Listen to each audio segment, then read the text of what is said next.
Bismillahirrahmanirrahim, guys. This is the solution I'm going to tell you in just 1 to 2 minutes. Okay, see, I'm using Windows 7 and it's 64-bit operating system. If I click onto the device manager, you can see I have installed vehicle interface module for Windows 7. I was unable to do this for quite some time, and the solution is very simple. You have to install a software called Steam. You have to log in, and then you need to search for a software in the Steam that is driver booster for Steam. Okay, so as soon as you click this or you launch this, you will see this, and it's going to check all of your drivers.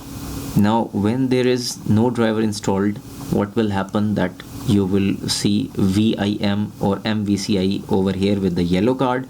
All you have to do is just search this M dash, because it is it is installed right now, so I cannot show you right now, but trust me, I have done this. You just have to do the search and click install, and then it will install automatically. You don't have to update this or anything at all, and within seconds you will see this vehicle interface module. Do it. I know you will love this solution, and please, once you get this fixed, do let me know. Thank you very much.